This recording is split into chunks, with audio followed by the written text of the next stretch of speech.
Voltamos, programa Brasil Cristão desta quarta-feira, falando sobre o preço da verdade. Obrigada pela sua participação, pela sua audiência conosco aí.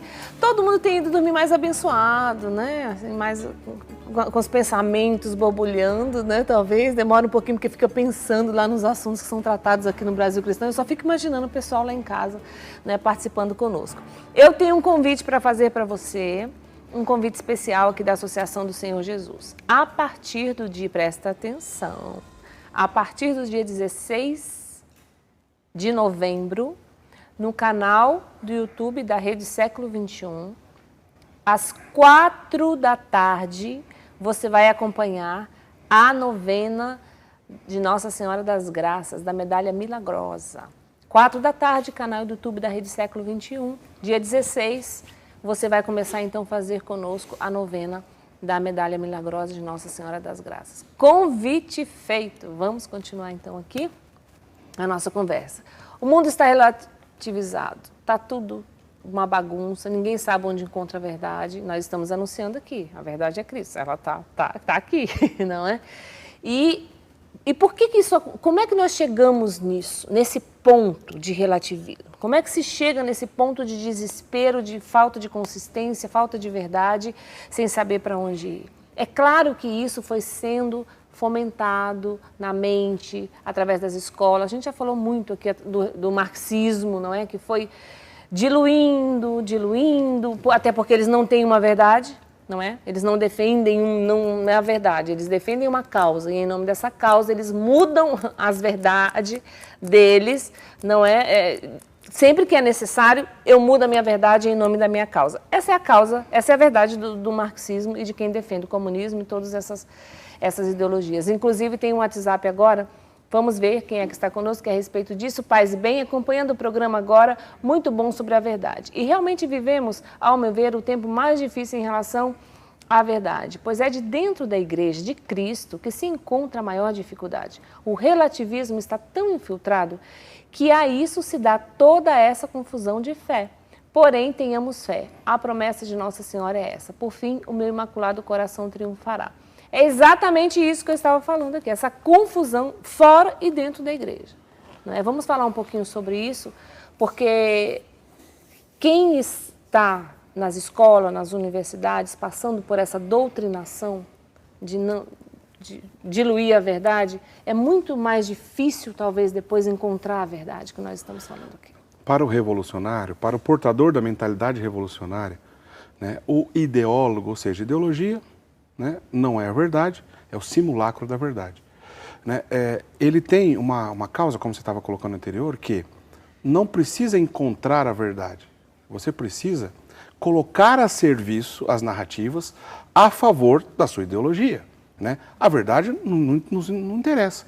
Mas o próprio Nicolau Maquiavel, né, lá, o autor da Renascença, que escreveu o seu famoso livro O Príncipe, dando orientações para como teria que ser o governante ideal, ele ensina Maquiavel lá atrás que o governante ideal não precisa ter virtudes, basta apenas que o povo ache que ele tem virtudes. E não vem alguém dizer aqui não que Maquiavel quis dizer isso em linguagem figurada, que o maior especialista em Maquiavel do mundo, que é Benedito Croce, diz que toda vez que Maquiavel abre a boca, fica preparado para mentira.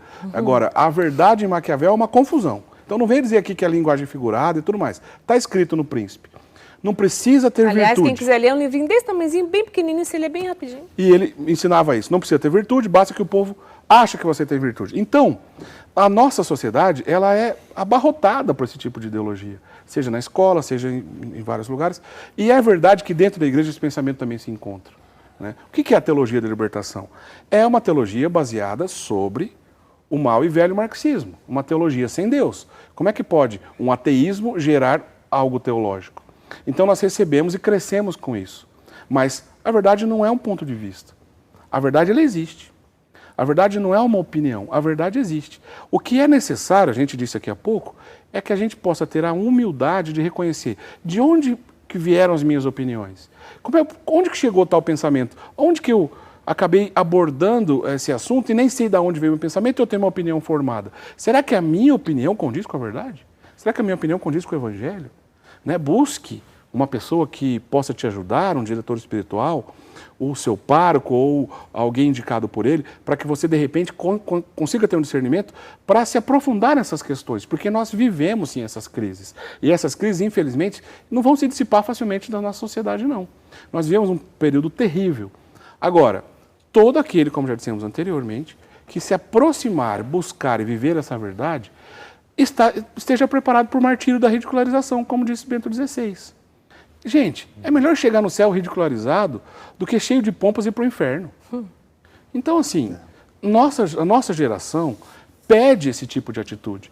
Eu não estou dizendo para que a gente saia por aí brigando, e muito menos guerra. Né? Precisamos sim viver em paz, mas uma paz inquieta, que é a paz do Evangelho. Né? Que nos impulsiona para crescer, que nos impulsiona para melhorar, e nos impulsiona para que eu possa trabalhar para a minha salvação. E assim eu ajudava a minha família, as pessoas estão ao meu redor. É verdade que há alguns casos que a pessoa não vai ter condição de absorver isso, e nós entregamos para a misericórdia de Deus. Inclusive, a ignorância inculpável, invencível, nem pecado é. Então nós entregamos a misericórdia de Deus e vamos fazer a nossa parte.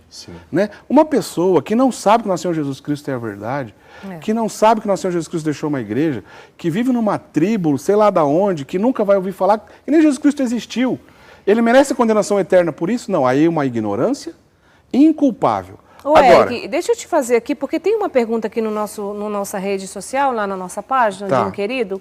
Ele pergunta exatamente isso. Eu vou pegar o nome aqui para eu falar o nome dele. Ele está perguntando o seguinte: é possível, Francisco Mendes, essa verdade pode ser revelada por outras igrejas cristãs, já que você tocou nesse assunto?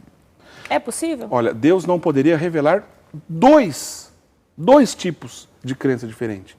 Dois não poderia. Como é que pode existir centenas e centenas de milhares de igrejas no mundo? Né? Uma dizendo sim, a outra dizendo o contrário daquilo. Uma dizendo que isso pode, a outra dizendo que isso é a coisa mais terrível do mundo. Deus não poderia revelar duas. Deus se fez homem, revelou uma única fé, fundou uma única igreja, e essa igreja, por relação histórica, primeiramente, muito mais do que agora um artigo de fé, história.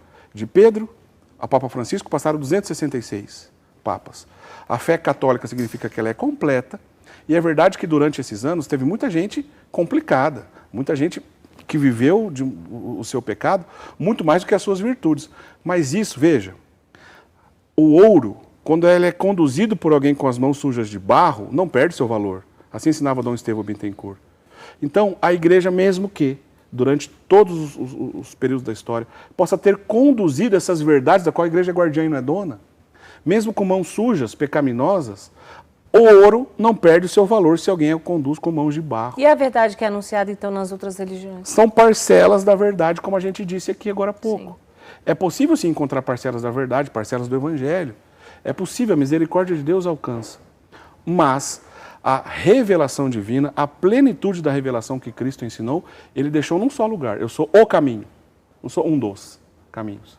E veja, todas as igrejas que defendem que somente a Escritura é a verdade e a única fonte de fé, isso devia estar escrito na Bíblia.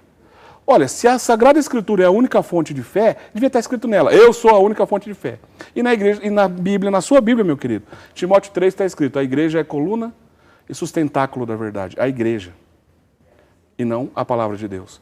Pois a palavra de Deus, a sagrada tradição e o sagrado magistério montam um tripé na qual nossa fé é completa, e se Deus quiser nós vamos chegar no céu por essa fé completa. Misericordioso que Deus é, vai nos conduzir até lá. Os que têm a mão suja de barro e aqueles que já conseguiram lavar as suas mãos no sangue do Cordeiro. Mas a verdade é que Cristo revelou uma só igreja, e volte a ela que dá tempo. Dá tempo, tem WhatsApp, vamos ver, gostei desse finalzinho. Ai, Paulo Sérgio, boa noite, meu nome é Paulo Sérgio, da cidade de Maruco, Rio de Janeiro. Macuco. Parabéns pelo... Macuco, perdão. Parabéns pelo programa, conhecereis a verdade vos libertará. João 8,32, Deus abençoe a todos, amém, querido, obrigada pela sua participação. Fernando? Márcio, boa noite, Diácono Eric e todos do programa Brasil Cristão. Pilatos perguntou ao nosso Senhor Jesus Cristo o que é a verdade, porém lavou as próprias mãos, compactuando-se com a mentira, apesar de estar diante da verdadeira verdade. Pois é. Obrigada, honesto Márcio. E covarde. Pilatos. Muito bem. Muito bem. Eu espero que a verdade fique aí te incomodando, não é? Até amanhã você acorde disposto a pagar o preço pela verdade. Amanhã é quinta-feira, nós vamos ter aqui no Brasil Cristão a nossa catequese. Diácono, muito obrigada pela sua presença. Valeu. Não é? Volte sempre aqui no Brasil Cristão, vai estar Valeu. conosco. Gente, até amanhã. Até. Fiquem com Deus.